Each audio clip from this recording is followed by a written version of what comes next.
Buen día, estimados hermanos, gusto de saludarlos a todos. Debido a una asignación de trabajo en esta oportunidad tampoco voy a poder estar en vivo con ustedes en nuestro acostumbrado estudio de los jueves por la noche.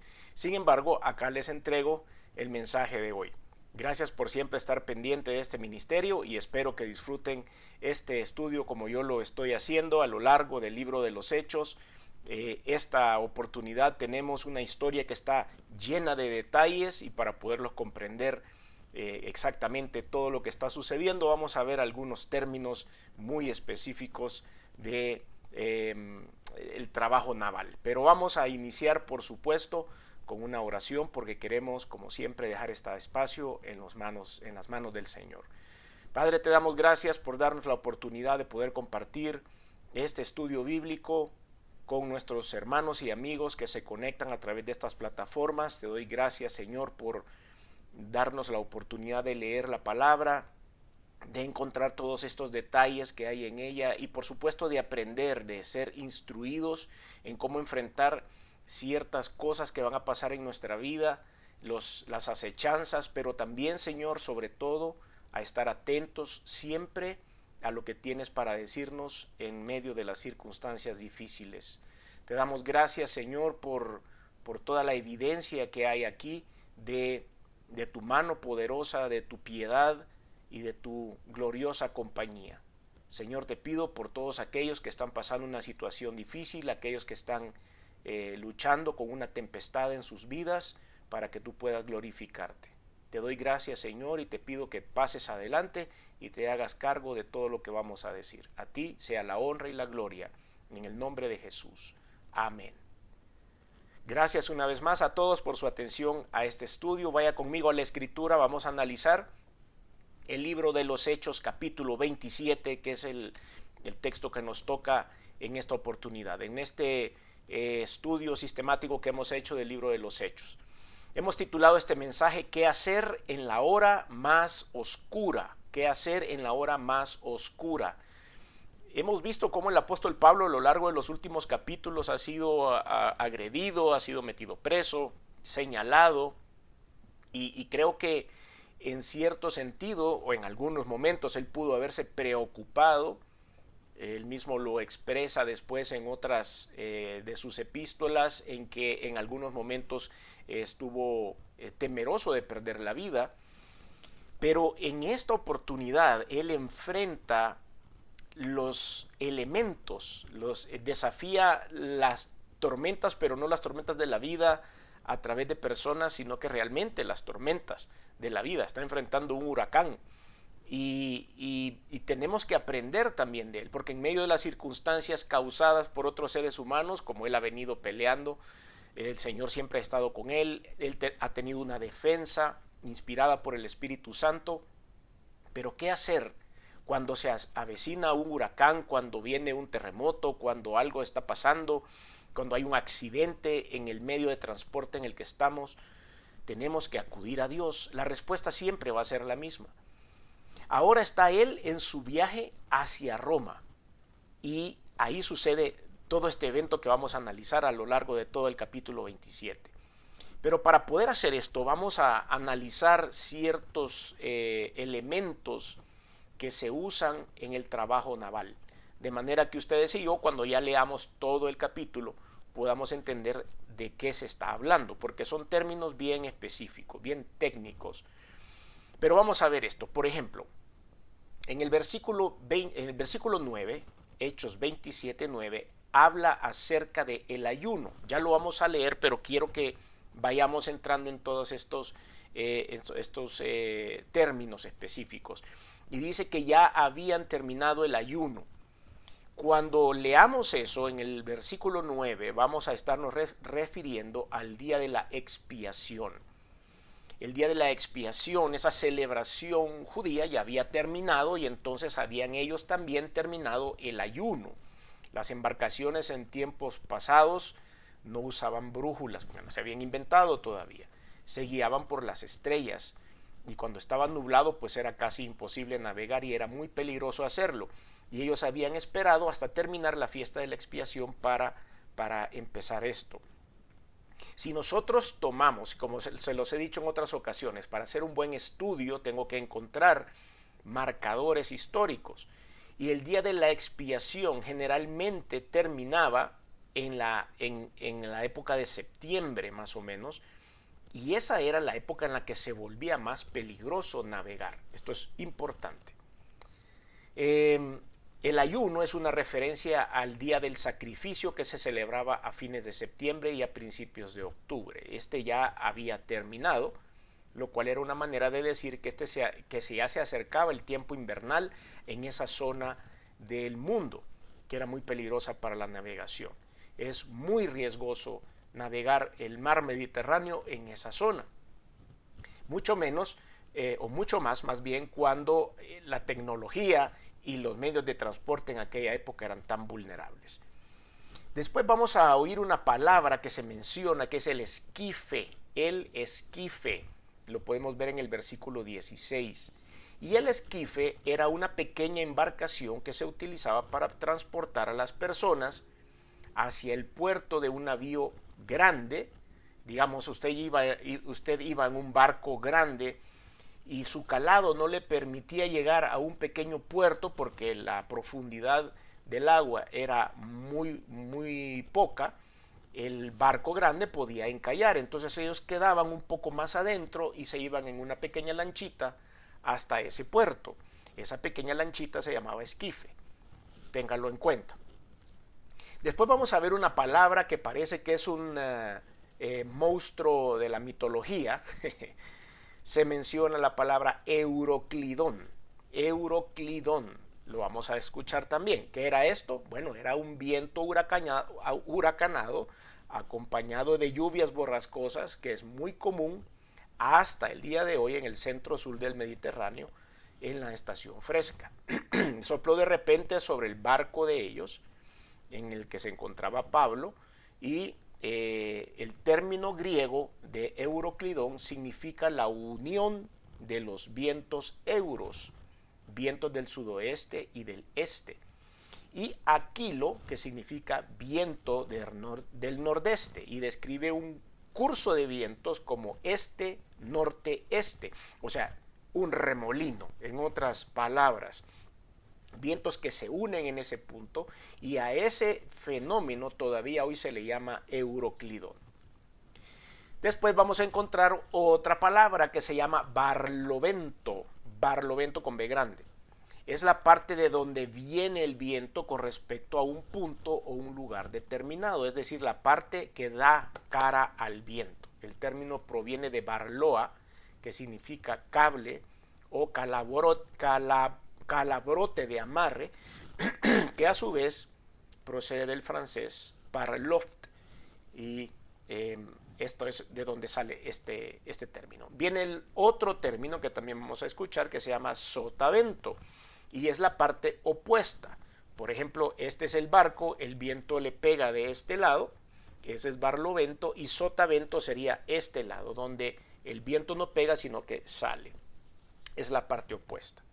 También vamos a ver otro término que se llama sirte. Sirte es el nombre de dos golfos arenosos y de poca profundidad en la costa norte de África.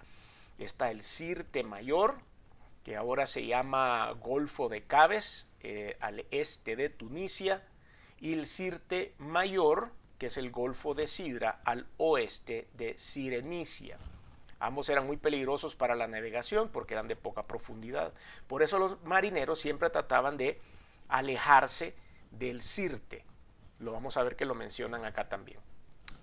Otro término de navegación marítima, alijar. Alijar significa aligerar o aliviar la carga de una embarcación o desembarcarla toda. Esto significa alijar. Bueno, largar las amarras significa soltar los lazos que detienen el barco, y vamos a ver una medida que se llama una braza, y una braza es el equivalente a 1.82 metros, una braza inglesa es el equivalente a 1.82 metros. Bueno, ya que tuvimos una clase acerca de navegación marítima, ahora sí, vamos a empezar a leer esta porción de la escritura que es por demás súper interesante. Ahora, el punto número 1 que quiero compartir con ustedes son las formas extrañas para cumplir la voluntad de Dios aún en medio de las circunstancias difíciles. Hechos 27, versículos del 1 en adelante. Veamos lo que dice. Cuando se decidió que habíamos de navegar para Italia, o sea, está iniciando su viaje, entregaron a Pablo y a algunos otros presos a un centurión llamado Julio de la compañía Augusta. Y embarcándonos en una nave adramitena que iba a tocar los puertos de Asia, zarpamos estando con nosotros Aristarco. Estamos haciendo una lista muy llena de detalles de todo lo que estaba sucediendo. Pablo ya iba, recuerden que Pablo en el estudio anterior vimos que él había apelado al emperador, a César, y que iba a ir allá a defenderse. Y que no solo era por la defensa que él tenía que hacer, sino que los planes de Dios incluían que él fuera a predicar la palabra de Dios a Roma. Y aquí se estaba cumpliendo el propósito. Entonces él iba como preso. Por eso había sido entregado a un centurión para que los cuidara. Iban varios soldados también cuidando no solo a Pablo, vamos a ver más adelante que iban también otros presos que iban para allá. Entonces dice versículo 2, el apóstol Lucas, que es el escritor del libro de los Hechos, dice, y embarcándonos en una nave adramitena que iba a tocar los puertos de Asia, zarpamos, estando con nosotros Aristarco, macedonio de Tesalónica. Ya lo habíamos mencionado en algún punto. Al otro día llegamos a Sidón. Y si usted tuviera un mapa y yo se los pudiera mostrar, el mapa de toda esa zona, podemos ir marcándolos, pero usted puede ver en cualquiera de sus Biblias, al final, a veces en las Biblias de papel, usted puede encontrar algunos mapas históricos y ahí dice el viaje de Pablo a Roma. O si no, lo puede, por supuesto, buscar en internet, en cualquiera de las plataformas de búsqueda y usted va a poder encontrar el viaje de Pablo a Roma y va a ver cómo vamos a ir llevando todos los puntos en donde este barco iba deteniéndose. Llegaron a Sidón y Julio, que era el centurión por supuesto, tratando humanamente a Pablo, le permitió que fuese a los amigos para ser atendido por ellos. O sea, le dio chance de bajarse todavía, de ir a ver a los amigos y todo. Versículo 4. Y haciéndonos a la vela, desde allí navegamos a Sotavento. ¿Recuerdan? Ahí están las primeras palabras. Sotavento era de donde venía el viento. De Chipre, ya navegamos a Sotavento de Chipre porque los vientos eran contrarios. En avión, tanto como en barco, cuando uno tiene el viento contrario, el viento de frente, la navegación es más lenta. Habiendo atravesado el mar frente a Cilicia y Panfilia, arribamos a Mira, ciudad de Licia. Usted lo puede ver en su mapa. Y hallando allí al centurión, una nave alejandrina que zarpaba para Italia, nos embarcó a ella. O sea que hubo un cambio de barco en ese lugar. Hicieron una escala técnica, una escala, y ahí hubo un cambio de barco para proceder hasta Italia. O sea que el primer barco los dejó hasta ese punto. Versículo 7. Navegando muchos días despacio y llegando a duras penas frente a Gnido, porque nos impedía el viento. Como se los dije, viento de frente hace una navegación más lenta. Navegamos a Sotavento de Creta, ahí está otra vez la palabra Sotavento, frente a Salmón, y costeándola con dificultad llegamos a un lugar que llaman Buenos Puertos, cerca del cual estaba la ciudad de Lasea. Y habiendo pasado mucho tiempo y siendo ya peligrosa la navegación por haber pasado ya el ayuno, Pablo les amonestaba diciéndoles: varones, veo que la navegación va a ser con prejuicio y mucha pérdida, no solo del cargamento de la nave, sino también de nuestras personas. Pero el centurión daba más crédito al piloto y al patrón de la nave que a lo que Pablo decía. Y hasta cierto punto creo que, es normal que suceda eso, ¿no creen? Veamos, dice, habiendo pasado mucho tiempo y ya siendo peligrosa la navegación, por haber pasado ya el ayuno. ¿Recuerdan que habíamos hablado acerca de qué ayuno se refería? Había pasado la fiesta de la expiación. Pablo los amonestaba. Imagínese usted que yo voy en mi avión y de repente sale un pasajero que no es piloto y de repente me empieza a dar indicaciones de lo que tengo que hacer. Obviamente la parte humana me indicaría que no le tengo que hacer caso a una persona que no tiene ningún entrenamiento en navegación aérea, mucho menos en navegación marítima.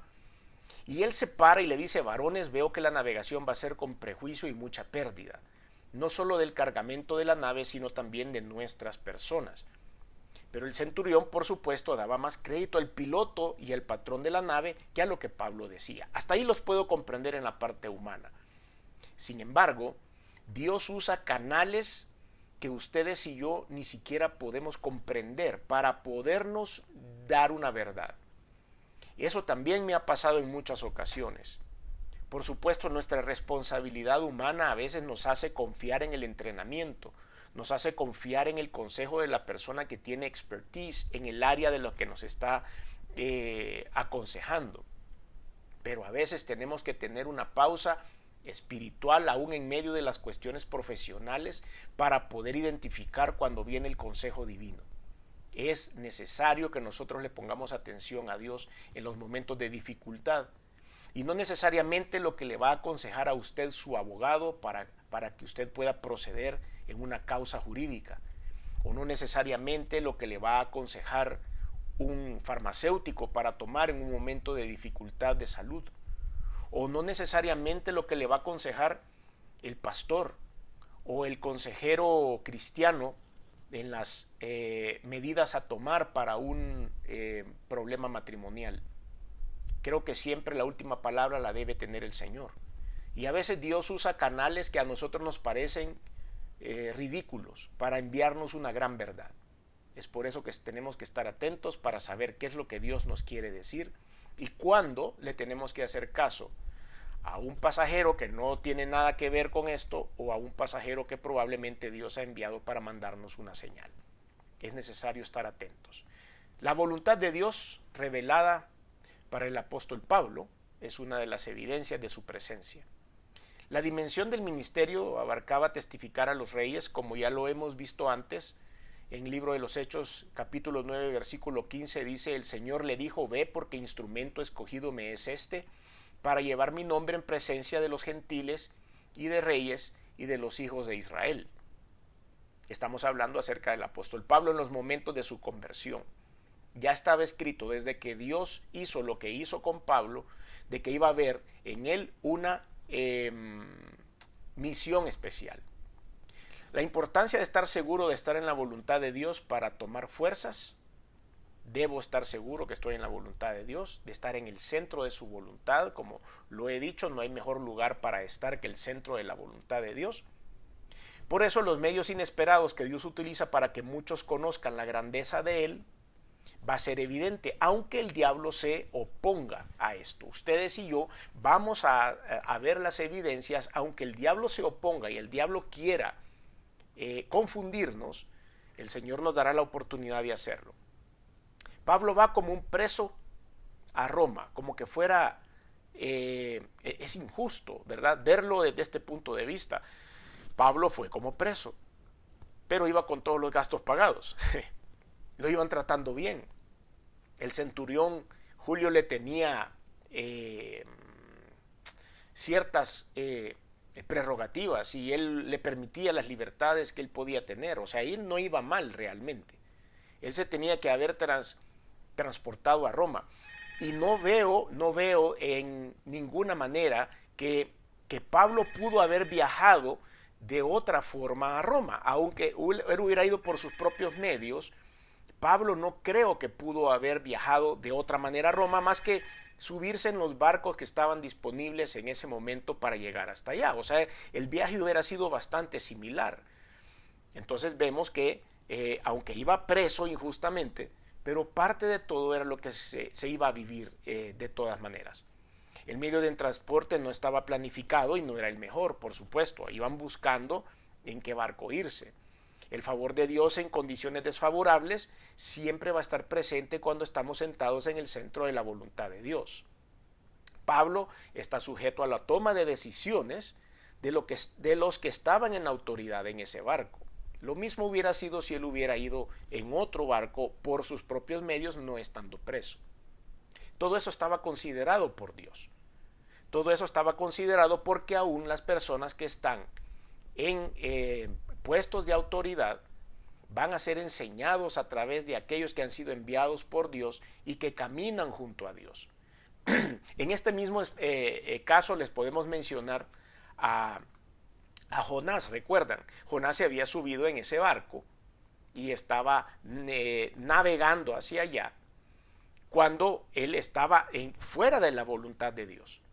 Y empezaron a pasar todas estas desgracias hasta que Jonás activa su fe y dice, bueno, la verdad es que yo estoy fuera de la voluntad de Dios.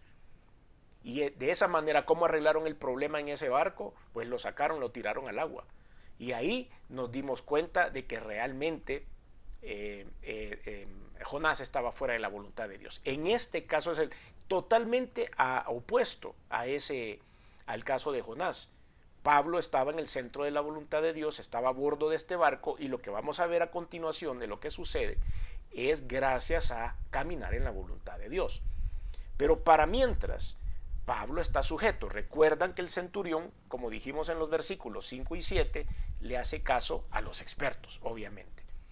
Los líderes de la embarcación no tenían discernimiento para ver los peligros por medio de las condiciones climáticas. Desgraciadamente, Julio, al igual que usted y que yo, probablemente no sabía nada de cuestión de navegación marítima y no se percató que los expertos que iban a bordo de este barco no estaban verdaderamente analizando las condiciones climáticas y tomando las decisiones correctas que se deberían tomar en ese momento. No siempre los que están en autoridad pueden ver el peligro por la autosuficiencia. No siempre los que van a estar en la autoridad y que dicen que tienen mucha experiencia en lo que hacen, van a tomar en cuenta los mensajes que manda Dios. Como lo dije hace un momento, tenemos que tener en cuenta que Dios se puede manifestar y que tenemos que tomar en cuenta las opiniones de los demás en nuestra toma de decisiones. Algunos están bajo liderazgo que los pueden llevar a un peligro, pero Dios probablemente los pueda usar para bien. Tenemos que ser muy abiertos en cuanto a nuestras decisiones y que nuestras decisiones estén conectadas con Dios. Los líderes autosuficientes buscan el respaldo de los demás y no respetan el respaldo de los demás y no se dejan guiar por la palabra de Dios. Es por eso que tenemos que tener algo claro y claro qué es lo que vamos a hacer.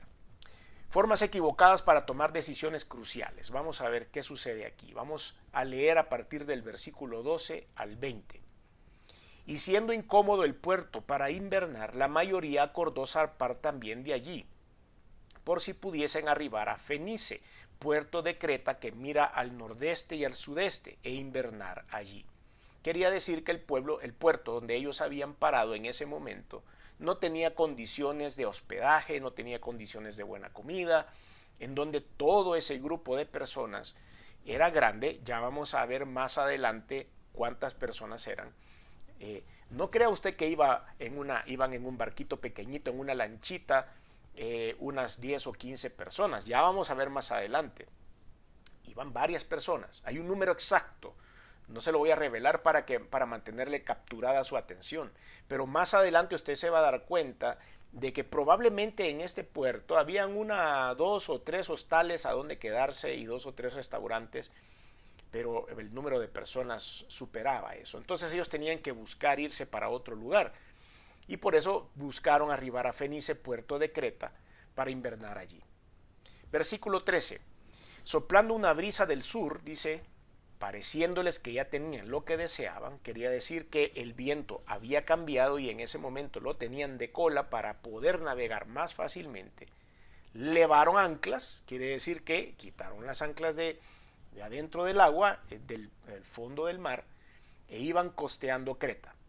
Pero no mucho después dio contra la nave un viento huracanado llamado Euroclidón, que ya lo analizamos. Y siendo arrebatada la nave y no pudiendo poner proa, la parte delantera del barco, al viento, nos abandonamos a él y nos dejamos llevar. ¿Qué quiere decir esto o cómo se llama? Iban a la deriva. No perdieron el control, no podían mantener la dirección.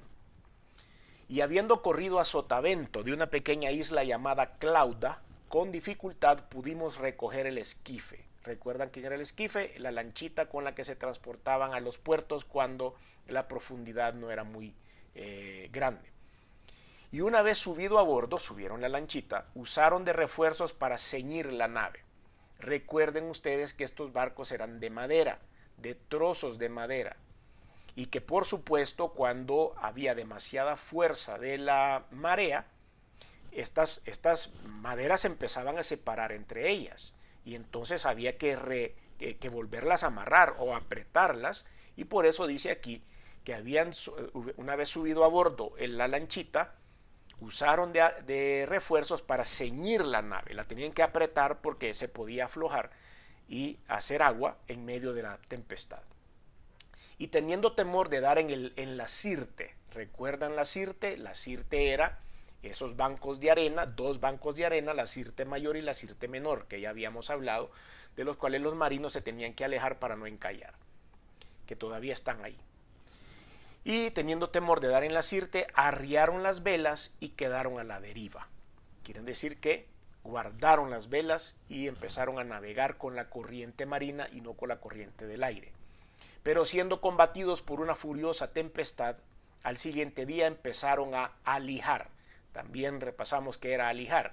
Era tirar ciertas cosas de adentro del barco para hacerlo un poquito más liviano. Y al tercer día con nuestras propias manos arrojamos los aparejos de la nave. ¿Qué son los aparejos? Todo aquello que le funciona para la sobrevivencia en el barco, ¿verdad? Algunos costales de comida, qué sé yo, algunos barriles de líquidos y este tipo de cosas.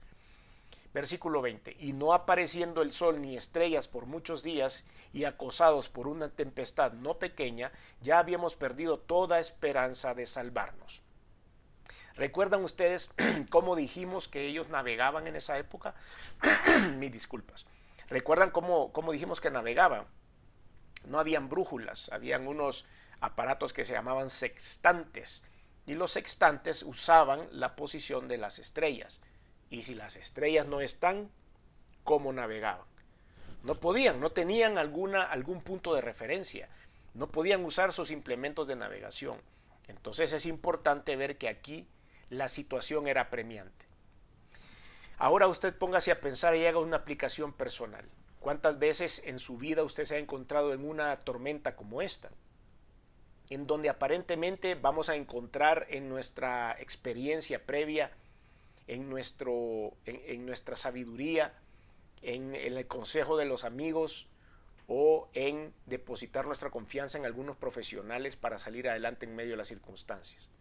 Cuando creemos que ese hoyo ya ha sido tapado, se abre otro hoyo en medio del camino. Cuando creemos que ya vamos a salir de la situación, de repente se nubla otra vez la cosa. Difícil. Estamos viendo aquí ilustrado un viaje tormentoso que el apóstol Pablo y sus acompañantes estaban llevando a cabo hacia Roma.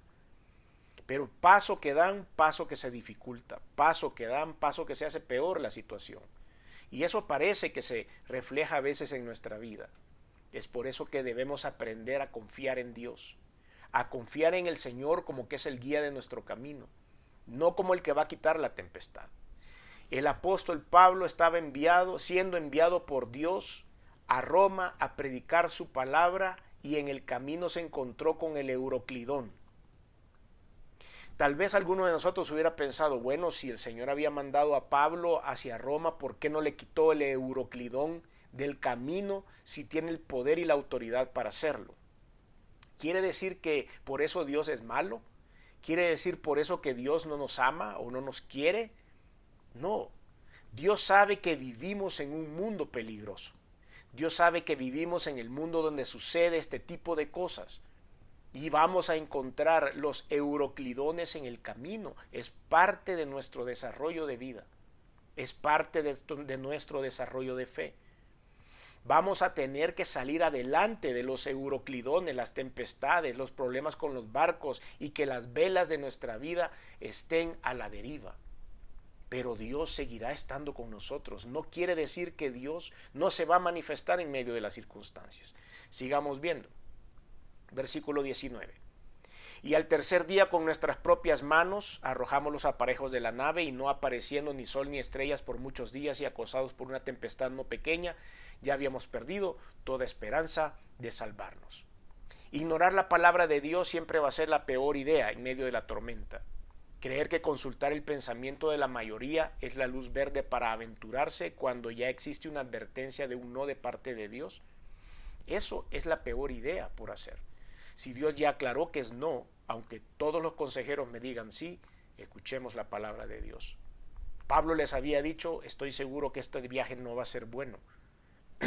Pablo era el enviado de Dios. Pone las circunstancias favorables como señales para tomar decisiones a pesar de la advertencia bíblica. Dios quiere evitarnos problemas innecesarios, pero al desobedecer las señales de Dios, nos encontramos en autosuficiencia, y ahí está el Euroclidón. Las primeras evidencias que vamos a encontrar de que nos hemos equivocado en no seguir la voluntad de Dios es no tener control de nuestra voluntad y tener que someternos al control y a las circunstancias de otras personas. Vamos a encontrar una desorientación total por haber perdido aquello en lo cual confiábamos. Ellos perdieron las estrellas. No habían estrellas que ver. Tuvieron que guardar las velas. Todo el entrenamiento, la capacitación que ellos recibieron, el control de la nave había sido perdido en ese momento. Hay una desorientación y no sabemos qué hacer. Implementar las últimas medidas desesperadas sin provecho para evitar el desastre total, caer en la falta de esperanza, en la respuesta de Dios en medio de las circunstancias. Todo eso nos va a conducir al fracaso, a la zozobra. Pero Dios nos puede sacar del problema en que nos hemos metido si tomamos las medidas correctas en el tiempo correcto. Leamos ahora los versículos del 21 al 26. Entonces Pablo, como hacía ya mucho que no comíamos, puesto en pie en medio de ellos, dijo: habría sido por cierto conveniente, oh varones, haberme oído, y no zarpar de Creta tan solo por recibir este prejuicio y pérdida. Dulcemente Pablo les estaba diciendo: ya ven, me hubieran hecho caso, me hubieran escuchado. Yo no soy marino, pero no habían muchas señales confusas, estaba todo claro que ustedes y yo no deberíamos estar en este lugar. Pero ahora dice, versículo 22, os exhorto a tener buen ánimo, pues no habrá ninguna pérdida de vida entre vosotros, sino solamente de la nave. ¿Cómo es eso? Esa es palabra de ciencia, ese es un don que viene del Espíritu Santo. Él sabía, ya había sido revelado en medio de la tormenta, en medio del Euroclidón, cuando ese barco tronaba y tronaba que se iba a partir en pedazos, él ya había recibido la palabra de Dios. Y vea lo que dice: pero ahora os exhorto a tener buen ánimo, pues no habrá ninguna pérdida de vida entre vosotros, sino solamente de la nave. Nos vamos a mojar, les dijo. Nos vamos a mojar gracias a las malas decisiones humanas. Nos vamos a mojar, vamos a tener que nadar, vamos a tener que sufrir innecesariamente, vamos a terminar a saber en qué lugar, pero vivos. Porque esta noche ha estado conmigo el ángel de Dios, de quien soy y a quien sirvo. Pero ¿qué es esta frase? Por favor, versículo 23. En medio de las circunstancias, a los hijos de Dios se les aparece el Señor y les da instrucciones claras de lo que está pasando. Porque esta noche ha estado conmigo el ángel del Dios de quien soy y a quien sirvo, diciendo: Pablo, no temas, es necesario que comparezcas ante César. He aquí, Dios te ha concedido todos los que navegan contigo. ¿Qué tal ese mensaje? Ya vamos a ver más adelante cuántas personas eran, como les dije hace un momento. ¿Cómo es que solo a Pablo se le apareció el ángel y le reveló exactamente lo que había de suceder?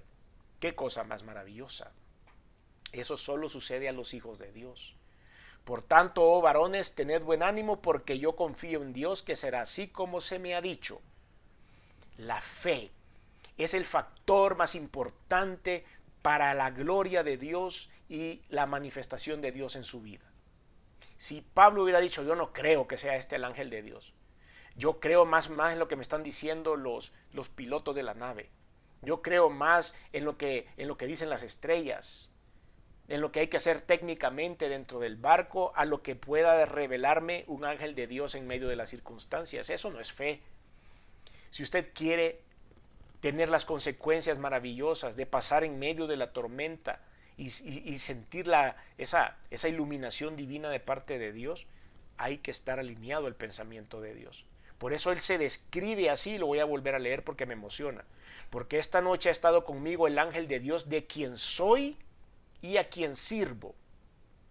Diciendo, Pablo, no temas, que es necesario que comparezcas hasta César. Y he aquí, Dios te ha concedido todos los que navegan contigo. Por tanto, oh varones, tened buen ánimo, porque yo confío en Dios, que será así como se me ha dicho. Con todo, es necesario que demos en alguna isla. Como quien dice, está bien, yo ya tengo esta conciencia, pero aún así es necesario que nos pongamos las pilas. Es necesario que hagamos nuestro trabajo. Entonces, la primera medida es exhortar a los líderes o autoridades a decirles que se equivocaron y que están poniendo en peligro a los demás por su terquedad. Segunda medida es aprovechar la crisis severa que ha ablandado el corazón de las personas para hacerles ver su error. Tercera medida, dar ánimo de la esperanza de la ayuda sobrenatural de Dios, a pesar de que nos hemos equivocado en nuestra toma de decisiones. Cuarta medida, recordar que si la misión no ha terminado, Pablo llegando a Roma, lo que nos quiere destruir no logrará destruirnos. Quinta medida, inspirar ánimo con la palabra de Dios, que se cumplirá lo prometido. Entonces, las complicaciones que se dan cuando estamos cerca del milagro para hacernos retroceder, para hacernos pensar, vienen de parte de Satanás. Versículos 27 en adelante. Venido la 14ª noche y siendo llevados a través del mar Adriático a la medianoche, los marineros sospecharon que estaban cerca de tierra. Y echando la sonda, hallaron 20 brazas. ¿Recuerdan ustedes lo que quiere decir una braza? 1.87 metros. O sea, hacían 20 brazas que eran más o menos 40 metros. Y pasando un poco más adelante, volviendo a echar la sonda, hallaron 15 brazas, que más o menos eran pues 1.82 por cada braza.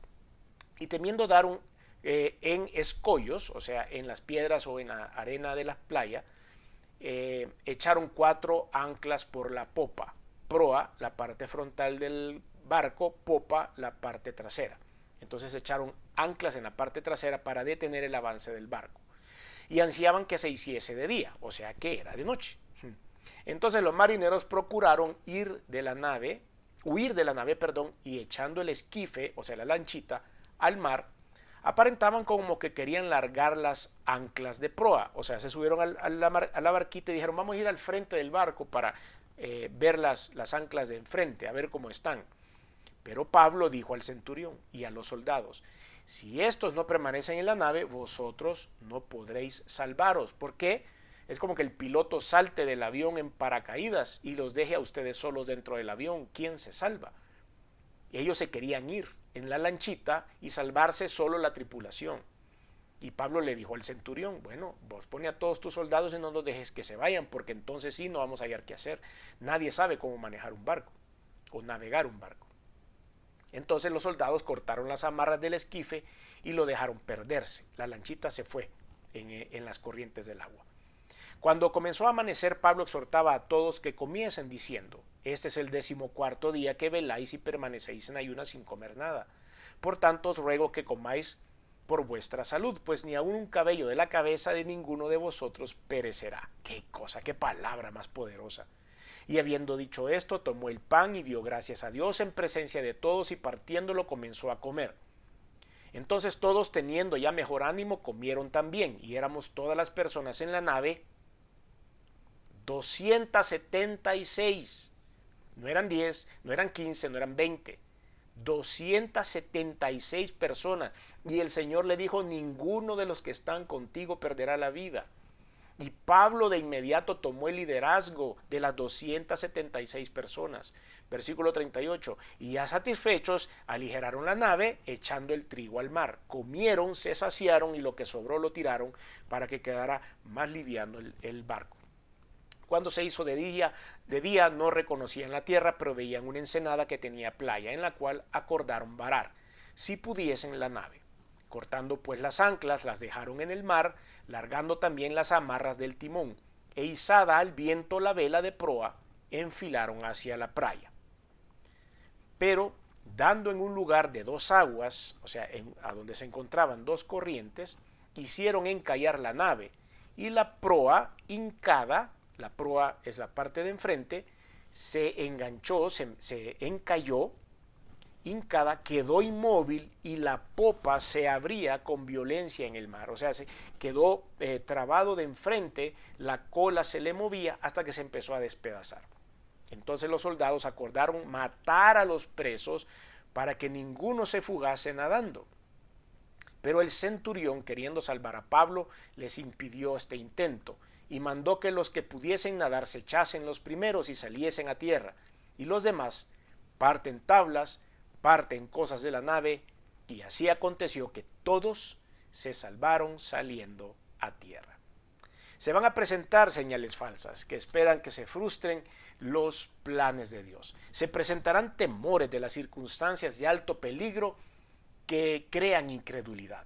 Pero el milagro está reservado si nos mantenemos creyéndole a Dios, a su palabra y a su promesa. Cuando sustituimos la fe en Dios por lo que yo pueda hacer con mis capacidades, es imposible que veamos el milagro. Ponemos en riesgo el milagro. La advertencia divina para el que abandona la fe en Jesús y se pone fuera de su voluntad, encontrará temor, encontrará miedo a la muerte, encontrará todas estas cosas que son de carácter muy humano. Decisiones correctas, aún en el momento más oscuro, cortar aquello en lo que confiamos plenamente, como en las anclas que estaban deteniendo ese barco, tomar decisiones correctas de dejar el autoabandono, porque el milagro sucederá. Creer con esperanza contra esperanza por medio de la acción de gracias a Dios, confiar plenamente en Dios y no en nuestros recursos, dejar que los líderes que se equivocaron acepten su error, o si no, alejarnos de ellos para que ellos cambien su manera de pensar. Y el que no deja de creer en Jesús en las complicaciones de la vida llegará a esa isla prometida. Llegará sano y salvo a esa isla prometida. ¿Qué pasó después de esto? ¿Qué pasó cuando ellos llegaron a esa isla? Estése pendiente que lo vamos a estudiar la próxima semana, siempre a esta misma hora y por este mismo canal. Esta historia está interesantísima. Le pido que siga con nosotros la próxima semana. Vamos a orar entregándole a Dios esta parte, pero yo le quiero preguntar a usted. Si usted está pasando una tribulación en su vida, está pasando un euroclidón y no ha aceptado a Cristo como Señor y Salvador, que Dios no es el centro de su vida, que usted no le ha entregado su vida y su corazón, yo le pido que haga una oración ahí donde está conmigo y diga: Señor Jesús, reconozco que te necesito, reconozco que he hecho cosas que no han sido de tu agrado, perdóname, me arrepiento. Reconozco que viniste al mundo hecho hombre, que te colgaron en una cruz y la sangre que derramaste ha servido para limpiar mis pecados. Reconozco que resucitaste al tercer día y estás sentado a la diestra de Dios, por lo tanto, hoy abro mi corazón y te recibo en él como mi único y suficiente Señor y Salvador. Te doy gracias y te pido que me acompañes en medio de las circunstancias, de las tormentas y los desafíos de mi vida. Te necesito, en el nombre de Jesús. Amén. Si usted hizo esta oración, estoy muy contento y una relación personal con el Señor inicia a partir de este momento en su vida. Cerramos este espacio con una oración. Gracias te damos, Señor, por esta interesante historia. Una historia bíblica, real, verídica y que puede ser también aplicada a nuestra vida. Te pedimos, Señor, que podamos estar siempre caminando en el centro de tu voluntad y dándote a ti honra y gloria, aún en medio de las circunstancias difíciles. Te doy gracias, Señor, por cada una de las personas que se conectan o ven este video. Te pido una bendición para sus hogares, para sus vidas y sus proyectos. Y como hemos aprendido hoy, que jamás hagamos nuestra voluntad por muy entrenados y capacitados que estemos, sino siempre sigamos tu sabiduría. Te doy gracias en el nombre de Jesús. Amén. Gracias a todos por su atención a este video. Estamos conectados la próxima semana, si Dios lo permite. Bendiciones.